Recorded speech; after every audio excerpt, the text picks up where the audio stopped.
Hello students, welcome back to AS Tutorials. Today we are going to continue our first chapter from history, that is the French Revolution. So students, आज का topic start करने से पहले let us revise के last lecture में हमने क्या क्या पढ़ा था. So we started the lecture, we started the topic, we can say we started the chapter with the incidents of 14th July 1789. हमने टॉपिक कहाँ से स्टार्ट किया था, दैट पेरिस में 14th जुलाई 1789 को क्या हो रहा था. गेटिंग वी सॉ दैट के सिटी के अंदर प्रॉब्लम्स थी, लोग सब किंग के अगेंस्ट थे बिकॉज किंग ने ट्रूप्स को सेंड कर दिया था. एंड रूमर्स ये भी फैल रहे थे दैट इवन किंग जो है वो ट्रूप्स को, दैट इज़ उनके जो सोल्जर्स है उनको ओपन फायर करने का भी ऑर्डर दे सकता है. लोगों ने अपना खुद का मिलिटिया फॉर्म किया, दैट इज़ अपना मिलिट्री ग्रुप फॉर्म किया एंड उन्होंने गवर्नमेंट बिल्डिंग्स पर अटैक करना स्टार्ट किया. What was the reason to attack on the government buildings? The reason was कि क्योंकि लोगों के पास वेपन्स नहीं थे, दे वॉन्टेड वेपन्स कि वो लोग किंग के सोल्जर्स के अगेंस्ट फाइट कर सके, इसलिए वेपन्स इकट्ठा करने के लिए उन्होंने गवर्नमेंट बिल्डिंग पर अटैक किया. देन उसके बाद दे वेंट टू बेस्टाइल, वहाँ का जो प्रिजन था उसको तोड़ दिया, वहाँ पे 7 प्रिजनर्स थे उनको रिलीज़ किया, वहाँ का जो कमांडर था उसको भी मारा. एंड बेस्टाइल पर अटैक करने के 2 रीजंस थे. पहला रीज़न था they wanted weapons from Bastille, उनको लगा कि प्रिजन है तो यहाँ पे वेपन्स होंगे, सो दे वॉन्टेड वेपन्स, इसीलिए उन्होंने अटैक किया. एंड सेकेंड रीज़न वॉज कि वो प्रिजन को सबसे ज़्यादा हेट करते थे because that was the place जहाँ पर, या वी कैन से कि that place was the symbol जो शो करता था कि किंगडम में किंग के पावर्स कितने ज़्यादा स्ट्रॉन्ग हैं. Then after this incidents Paris and बाकी के फ्रांस के एरिया में ये सब एक्टिविटीज़ डे टू डे हो चुकी थी. रेगुलरली कुछ ना कुछ हो रहा था, ब्रेड के प्राइजेस इंक्रीज हो रहे थे एंड लोगों ने इसके अगेंस्ट फाइट करना स्टार्ट किया. एंड फाइनली फ्रांस में चेंजेस आने लगे एंड लोगों ने जब ये स्टार्ट किया था तो it was just against the bread prices, but धीरे धीरे करके उन्होंने पूरा फ्रेंच सोसाइटी का जो सिस्टम था उसको चेंज कर दिया. यहाँ पे हमने इंट्रोडक्शन में पढ़ा था. फिर उसके बाद हमारा जब हमने टॉपिक स्टार्ट किया था तो वी सॉ दैट कि जब ये सब इंसिडेंट्स हुआ उस टाइम पर Louis 16 was the king. Then when he came to the throne उसने देखा that there was an empty treasure. Empty treasure मतलब किंगडम के पास ज़्यादा पैसे नहीं थे. पैसे क्यों नहीं थे? पहला, वॉर, फ्रांस वॉर लड़ रहा था, this was the first reason. Second reason था कि पैलेस को मेंटेन करने का भी कॉस्ट बहुत हाई था, that was the second reason जिसकी वजह से मनी का रिक्वायरमेंट था. उसके बाद लुइस 16 ने 13 अमेरिकन कॉलोनीज़ को हेल्प किया था कि उनको इंडिपेंडेंस मिल सके. उस वॉर में उन लोगों ने फाइनेंशियल हेल्प किया था. धीरे धीरे करके किंगडम का लोन इंक्रीज होने लग गया एंड अब लेंडर्स ने 10% इंटरेस्ट चार्ज करना शुरू कर दिया. किंग को और भी पैसों की ज़रूरत थी. पैसे क्यों चाहिए थे उसको? गवर्नमेंट ऑफिसेस रन करने के लिए, आर्मी कोर्ट मेंटेन करने के लिए ही रिक्वायर्ड मनी एंड मनी उसके पास था नहीं. सो इसलिए उसने क्या डिसाइड किया that the taxes will be increased. क्या डिसाइड किया गया था? That the taxes were force to increase. That means ये प्रॉब्लम को ओवरकम करने के लिए वो लोग क्या करेंगे? टैक्सेस को बढ़ाएंगे. नाउ टैक्सेस बढ़ाना वॉज नॉट द प्रॉब्लम, पर प्रॉब्लम क्या था? प्रॉब्लम था फ्रेंच सोसाइटी के ये जो 3 एस्टेट्स है, this was the problem. Now we have already seen कि पहले 2 एस्टेट्स को टैक्स नहीं भरना पड़ता था, सिर्फ 3rd एस्टेट को टैक्स भरना पड़ता था. पहले 2 एस्टेट कौन? क्लर्जीज एंड नोबेलिटी. इनको टैक्स नहीं भरना पड़ता था. टैक्स का पूरा बर्डन किसके ऊपर आता था? 3rd एस्टेट के ऊपर. एंड इस 3rd एस्टेट में भी पीजेंट एंड आर्टिस्ट और small peasants and landless labourers जो थे वो सबसे ज़्यादा सफ़र कर रहे थे बिकॉज उनको गवर्नमेंट, दैट इज़ लुइस 16 को भी टैक्स देना पड़ता था और उसके साथ साथ में उनको चर्च को भी टैक्स देना पड़ता था. So that was the reason जिसकी वजह से लोगों ने डिसाइड किया कि they will fight against the king. Then as I told you yesterday कि जब तक टैक्स भरना था तब तक मतलब पीपल वेयर लाइक कि ठीक है at least they are getting the food. वो लोग कितनी भी मेहनत करके they were paying the tax. लेकिन जब फ्रांस का पॉपुलेशन इंक्रीज हुआ एंड फूड शॉर्टेजेस आने लगी तब लोगों ने क्या डिसाइड किया कि now they are not going to stand still. अब उन लोगों को क्या करना है, they have to fight against the prices. क्योंकि अगर प्राइजेस बढ़ते गए और उन्होंने अभी कुछ नहीं किया तो फ्यूचर में उनके पास इतने भी पैसे नहीं होंगे कि वो लोग ब्रेड भी कंज्यूम कर पाए. ठीक है, यहाँ तक हमने कल पढ़ा था. अब हमारा नेक्स्ट टॉपिक आता है a growing middle class envisages to end to privileges. अभी यहाँ पे क्या हो रहा है कि वी सॉ के जो क्लर्जीज थे, जो नोबल्स थे, उनको बाय बर्थ सारी प्रिविलेजेस मिल रही है. बाय बर्थ उनको सारे फायदे मिल रहे हैं. फायदे क्यों मिल रहे हैं? जस्ट बिकॉज वो लोग उस घर में बॉर्न हुए हैं. ठीक, नोबल्स ने कुछ भी नहीं किया है. वो उनका सिर्फ बेनिफिट या लक क्या है that they were born in the Nobel family and इसीलिए उनको टैक्स नहीं भरना पड़ रहा. तो मिडिल क्लास ने अब क्या डिसाइड किया था, मिडिल क्लास ने अपना वॉइस रेज किया था टू से दैट के जो एडवांटेजेस है वो बर्थ के बेसिस पर नहीं मिलने चाहिए. एडवांटेजेस किस बेसिस पर मिलने चाहिए? मैरिट के बेसिस पर. अगर आप लायक हो तो आपको फ़ायदा मिलना चाहिए, अगर आप लायक नहीं हो तो आपको फ़ायदे नहीं मिलने चाहिए. So let's see middle class ने इसके लिए क्या किया, कैसे अपना वॉइस रेज किया. In the past peasants and workers had participated in revolts against increasing tax and food scarcity, but they lacked the means and programs to carry out full-scale measures that would bring about a change in the social and economic order. This was left to those group within the third estate who had become prosperous and had access to education and new ideas. क्या बताया यहाँ पे कि middle class के पहले peasant workers, उन लोगों ने भी ये मूवमेंट स्टार्ट किया था. उन्होंने भी ब्रेड के प्राइजेस के लिए, टैक्सेस के लिए, इन सब के लिए रिवॉल्ट किया था. उन सब चीज़ों के लिए उन्होंने फाइट किया था बिकॉज पीजेंट्स एंड फार्मर्स उनको भी प्रॉब्लम सफ़र करनी पड़ रही थी. तो टैक्सेस जो बढ़ा उसके अगेंस्ट भी फाइट किया. फूड का प्राइजेस, ब्रेड का प्राइजेस जो बढ़ रहा था उसके अगेंस्ट भी फाइट किया. लेकिन बिकॉज उनके पास इतना ज़्यादा नॉलेज नहीं था, उनके पास इतना ज़्यादा मीन्स दैट इज़ मनी भी नहीं था. आप रिवॉल्ट में कब पार्टिसिपेट कर सकते हो? जब एटलीस्ट आपके पास इतना सिक्योरिटी हो that you can by the food. लेकिन पीजेंट्स ऐसे थे जो थर्ड एस्टेट में, जो लोअर क्लास के पीजेंट्स थे वो ऐसे थे कि जिनके पास फूड सिक्योरिटी भी नहीं थी. फूड मिलेगा या नहीं उसकी भी श्योरिटी नहीं थी. तो बहुत बार उन्होंने रिवॉल्ट स्टार्ट किया लेकिन रिवॉल्ट लॉन्ग लास्टिंग नहीं था. उनको बीच में से ही रिवॉल्ट छोड़कर दूसरे काम करने पड़ते थे because they need money for the food. So इसीलिए कोई भी रिवॉल्ट इतना ज़्यादा सक्सेसफुल नहीं हुआ.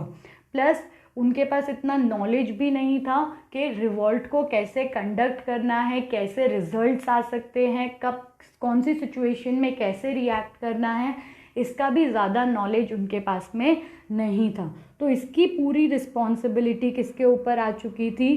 थर्ड एस्टेट के प्रॉस्परस एंड एजुकेटेड मेंबर्स पर. मतलब जैसे अभी थर्ड एस्टेट में भी सौ के वो लोग हैं जिनके पास जो नोबल्स और क्लर्जीज नहीं हैं, वो सब किस में आएंगे? थर्ड एस्टेट में. थर्ड एस्टेट में हमने देखा अगेन 3 ग्रुप थे. रिच बिजनेसमैन का ग्रुप, फिर पीजेंट्स एंड आर्टिस्ट का group, and then poor peasant landless labourers उनका ग्रुप. सो यहाँ पे थर्ड एस्टेट के जो बिग बिजनेसमैन थे, जिन्होंने हार्डवर्क किया, जिन्होंने ट्रेड किया, जिन्होंने एजुकेशन लिया एंड देन मनी अर्न करना स्टार्ट किया, दे बिकेम प्रॉस्परस, उनके ऊपर रिवोल्यूशन करने का पूरा रिस्पॉन्सिबिलिटी आ चुका था बिकॉज दे वेर एजुकेटेड. उनको पता था कि कैसे रिवॉल्ट को कंडक्ट करना है. इसीलिए टैक्सेस बढ़ा, प्राइस बढ़ा, इन सब का रिवॉल्ट करने का रिस्पॉन्सिबिलिटी किसके ऊपर आ चुका था? थर्ड एस्टेट के प्रॉस्परस मेंबर्स पर।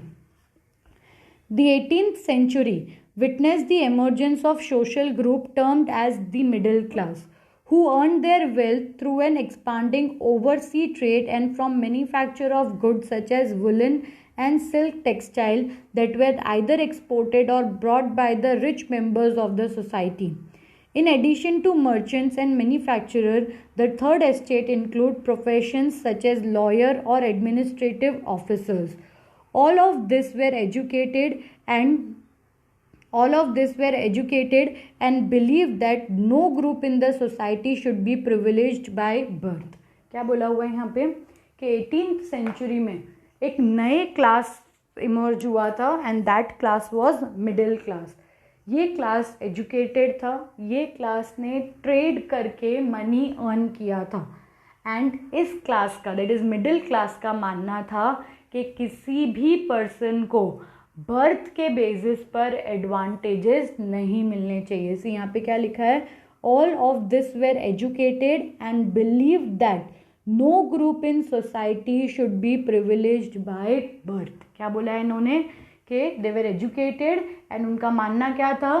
दैट किसी भी पर्सन को बर्थ के बेसिस पर कोई भी टाइप का प्रिविलेज, कोई भी टाइप का बेनिफिट या एडवांटेज नहीं मिलना चाहिए.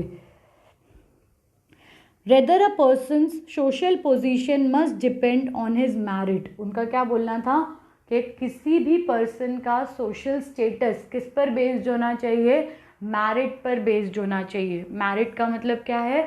अगर वो लायक है तो उसको बेनिफिट्स मिलने चाहिए, अगर वो लायक नहीं है तो उसको बेनिफिट्स नहीं मिलने चाहिए. This idea envisaging a society based on freedom and equal law and opportunities for all were put forward by the philosophers such as John Locke and Jean-Jacques Rousseau. In his two treatises of government, Locke sought out to refute the doctrine of divine and absolute right of the monarch. Rousseau carried the idea forward, proposing a form of government based on the social contract between people and their representative. क्या बोला हुआ है यहाँ पे? That ये जो कुछ philosophers थे फ्रेंच फिलोसोफर्स थे, उन्होंने आइडियाज़ फॉरवर्ड में रखे कि लोगों को इक्वल अपॉर्चुनिटीज़ मिलनी चाहिए, फ्रीडम मिलना चाहिए. से यहाँ पे क्या लिखा है? फ्रीडम मिलना चाहिए, सबके लिए लॉज इक्वल होने चाहिए, सबको इक्वल अपॉर्चुनिटीज़ मिलने चाहिए. This were the certain ideas जो फिलोसोफर्स ने सामने रखे थे. उनका मानना क्या था? That everyone should get the advantage on the basis of merit. Birth के बेसिस पर, जस्ट बिकॉज आप क्लर्जी के फैमिली में बॉर्न हुए हो या जस्ट बिकॉज आप नोबल्स के फैमिली में बॉर्न हुए हो, इसका मतलब आपको सारे बेनिफिट मिलने चाहिए, ऐसा सोसाइटी में नहीं होना चाहिए. इन लोगों का बोलना क्या था? दैट हर पर्सन को इक्वल अपॉर्चुनिटी मिलनी चाहिए. अगर पर्सन मैरिट में आता है, अगर पर्सन केपेबल है, अगर पर्सन लायक है तो उसको वो पोजीशन दो, तो उसको वो एडवांटेजेस दो. अगर वो उसके लायक नहीं है तो वो एडवांटेजेस उसको नहीं मिलने चाहिए. In the spirit of law, Montesquieu proposed a division of power within the government between the legislative, the executive, and the judiciary. The model of government was put into force in the US after the 13 colonies declared their independence from Britain. The American Constitution and its guarantee of individual rights was important example for political thinkers in France. Nextly क्या बोला हुआ है यहाँ पे कि नए नए ideas अब आने लगे. पहले पावर्स किसके पास थे? सिर्फ किंग के पास. दैट इज़ लॉ बनाना, उसको एग्जीक्यूट करना, उस पर डिसीजन लेना, ये सब पावर्स किसके पास थे? सिर्फ और सिर्फ किंग के पास. अब धीरे धीरे करके लोगों ने न्यू आइडियाज़ देने लगे. नया एक आइडिया क्या था? दैट पावर्स जो है वो सिर्फ किंग के पास नहीं होने चाहिए. Powers should be divided between the legislature, the executive and the judiciary. मतलब 3 ऑर्गन्स जो आज के टाइम पे हम फॉलो करते हैं ना, 3 ऑर्गन्स ऑफ द गवर्नमेंट. तो इसका आइडिया कहाँ से आया था? From the French revolution. Nextly क्या बोला हुआ है यहाँ पे, दैट लोगों ने अब धीरे धीरे करके ये बातें भी करना स्टार्ट किया दैट जैसे अमेरिका यूएसए ने जैसे इंडिपेंडेंस के बाद हर एक इंडिविजुअल को इम्पोर्टेंस देना स्टार्ट किया, हर एक इंडिविजुअल को इक्वल अपॉर्चुनिटी देना स्टार्ट किया। जैसे देखो यहाँ पे लिखा है, this model of government was put into force in USA after the 13 colonies were declared their independence from Britain. The American Constitution and its guarantee to individual right was important example for political thinker in France. लोगों ने क्या बोलना शुरू किया, जैसे USA में 3 organs है government के, इन द सिमिलर मैनर यही लॉज कहाँ पे फॉलो होने चाहिए, यही सेम लॉज फ्रांस में भी फॉलो होने चाहिए। एंड लोगों ने इन बातों को अग्री भी किया था। The ideas of these philosophers were discussed intensively in saloons and coffee houses and spread among people through books and newspaper. These were frequently read aloud in group for the benefit of those who could not read and write. The news that Louis XVI planned to impose further taxes to be able to meet the expenses of the state generated anger and protest against the system of privileges.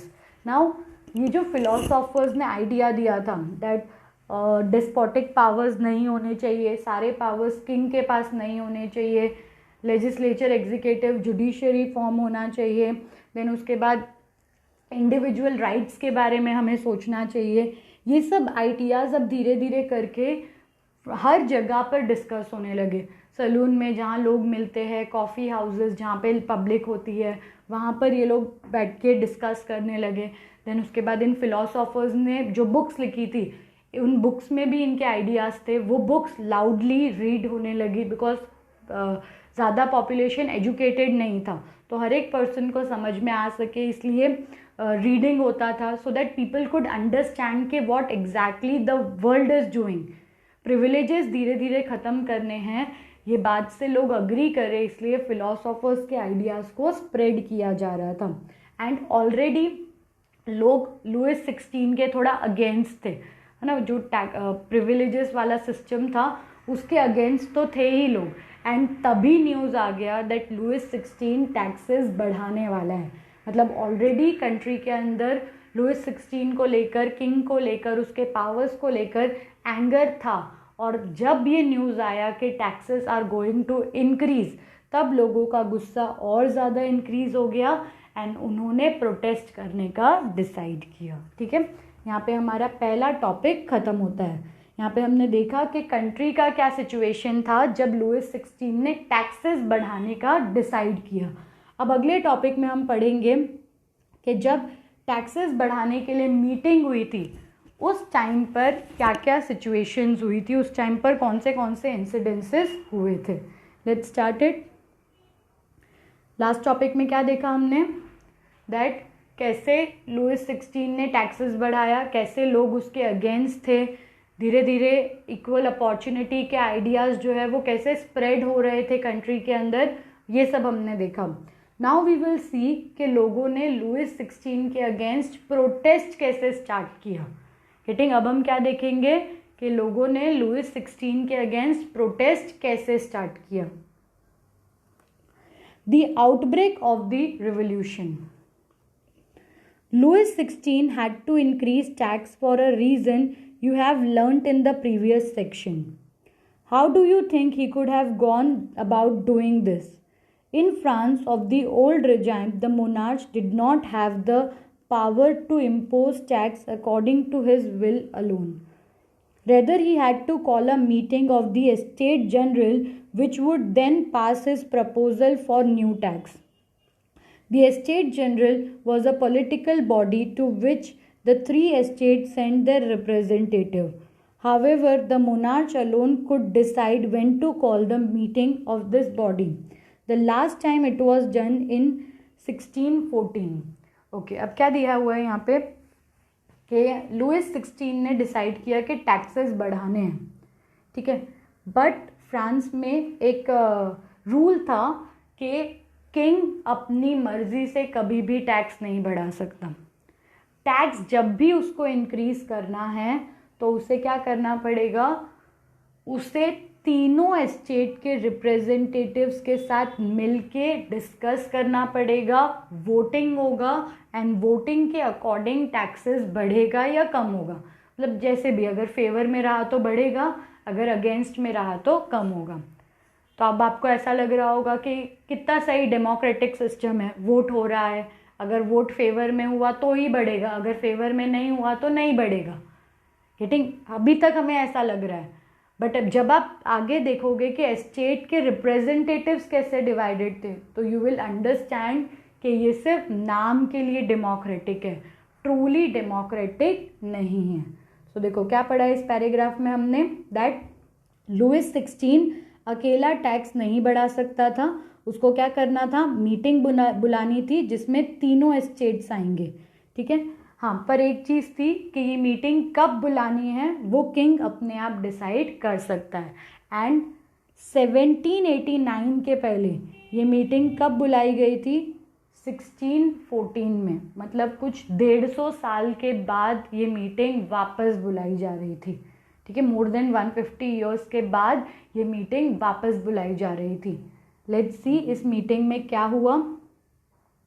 समझा ऊपर क्या दिया था first वाले paragraph में, it was given that अगर tax बढ़ाना है तो किंग अकेला नहीं बढ़ा सकता, उसको क्या करना पड़ेगा, मीटिंग करना पड़ेगा जिसमें सारे एस्टेट, मतलब 3 एस्टेट के रिप्रेजेंटेटिव्स आएंगे एंड वहाँ पर वोटिंग होगा। नेक्स्टली मीटिंग कब बुलाना है ये किंग डिसाइड करेगा, और 1789 के पहले ये मीटिंग कब बुलाई थी, 1614 में, मतलब कुछ 150 साल के बाद वापस ये मीटिंग बुलाई जा रही थी। लेट्स सी इस मीटिंग में क्या हुआ।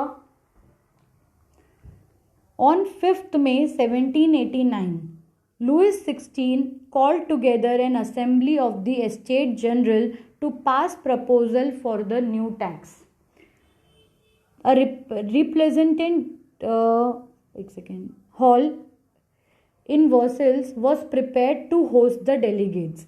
The first and second estate sent 300 representatives each, who were seated in a row facing each other on 2 sides, while 600 members of the third estate had to stand at the back. Okay, क्या दिया हुआ है यहाँ पे कि Louis 16 ने 5 May 1789 को ये मीटिंग बुलाया। ये मीटिंग कहाँ पर हुआ था, वर्सेल्स के हॉल में हुआ था। एंड फर्स्ट और सेकेंड एस्टेट से 300 मेंबर्स आए थे। क्लर्जी से कितने आए, 300 मेंबर्स। नोबल से कितने आए, 300 मेंबर्स। ये 300 मेंबर्स चेयर पे बैठे हुए थे एंड ये चेयर्स एक दूसरे को फेस कर रही थी, मतलब एक रो 300 चेयर्स, यहाँ पे क्लर्जीज बैठे हैं। जस्ट उसके अपोजिट दूसरा ग्रुप, दूसरे रोज जहाँ पर 300 नोबल्स बैठे हुए हैं। एंड जो थर्ड एस्टेट से 600 मेंबर्स आए थे उनको बैठने के लिए चेयर नहीं थी। वो लोग कहाँ पे खड़े थे, वो लोग पीछे खड़े हुए थे। समझ आया कैसा सिचुएशन था पूरा। 300 मेंबर्स क्लर्जी के लेफ्ट हैंड साइड पर है, 300 मेंबर्स नोबल से राइट हैंड साइड पर है। दोनों को बैठने के लिए चेयर दिया हुआ है, लेकिन थर्ड एस्टेट के जो 600 मेंबर्स हैं उनके पास उनके लिए बैठने का कोई अरेंजमेंट नहीं है, उनको पीछे खड़े रहना है। ठीक है, यही शो करता है कि थर्ड एस्टेट का पोजीशन फ्रांस में क्या था। ठीक है, The third estate was represented by its more prosperous and educated member. Peasant, artists and women were denied entry to the assembly. अभी ये जो 600 मेंबर गए थे ना, इन 600 मेंबर्स में भी सब वो लोग थे जो एजुकेटेड थे, जो लोग रिच थे। हमने देखा ना थर्ड एस्टेट में 3 क्लास थे, रिच, मिडिल और पुअर।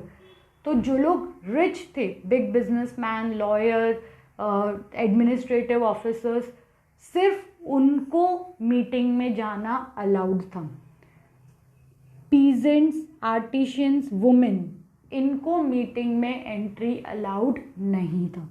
समझा सिचुएशन क्या दिया हुआ है यहाँ पे कि जो 600 मेंबर्स थे इसमें से भी थर्ड एस्टेट के सिर्फ प्रॉस्परस और एजुकेटेड मेंबर्स ही आए थे, पीजेंट आर्टिस्ट और वुमेन्स को तो एंट्री अलाउड ही नहीं था. However, their grievances and demands were listed in some 40,000 letter which the representative had brought with them. Now क्योंकि उनको आना अलाउड नहीं था तो उन्होंने क्या किया, they wrote the letter and कुछ 600 लोगों के साथ इन्होंने 40,000 लेटर्स भेजे थे. कितने? 40,000 लेटर्स भेजे थे कि हमारी ये प्रॉब्लम्स हैं.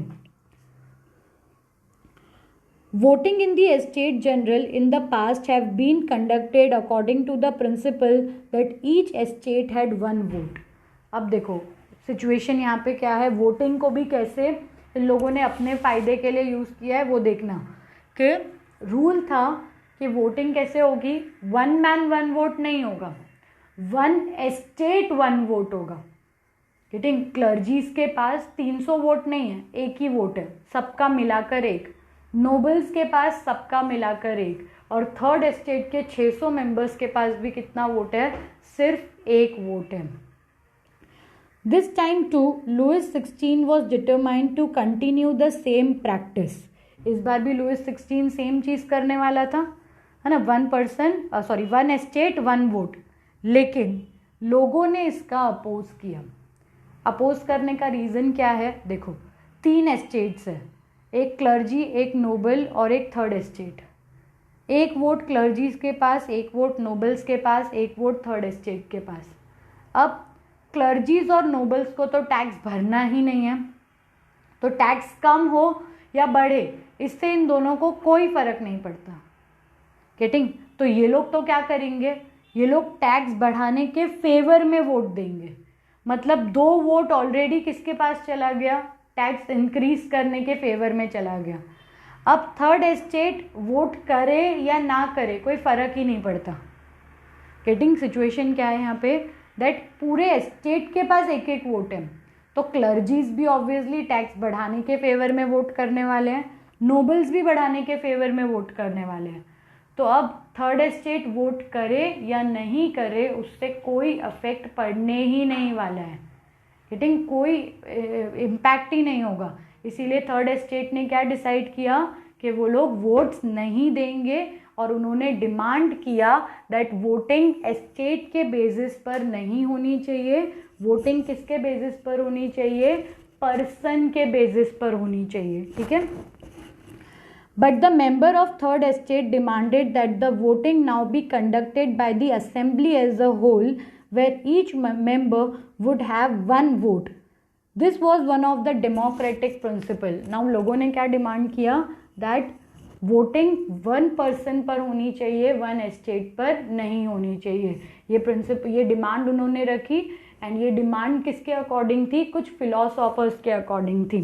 नाउ लुइस 16 ने रिजेक्ट कर दिया इस डिमांड को. लुइस 16 ने क्या बोला, that one estate one vote ही रहेगा, वन पर्सन वन वोट नहीं होगा. लुइस 16 ने जैसे ही इस डिमांड को रिजेक्ट किया, थर्ड एस्टेट के सारे members assembly that is meeting से बाहर निकल गए एंड उन्होंने डिसाइड किया कि वो प्रोटेस्ट करेंगे, वो किंग के इस डिसीजन के अगेंस्ट जाएंगे. क्लियर? अब हम अगले लेक्चर में पढ़ेंगे कि थर्ड एस्टेट के मेंबर ने क्या किया अपना प्रोटेस्ट करने के लिए, किन किन लोगों ने उनको सपोर्ट किया, किंग ने उनके प्रोटेस्ट को अग्री किया या फिर नहीं किया. ठीक है, आज के लिए इतना ही. Thank you students.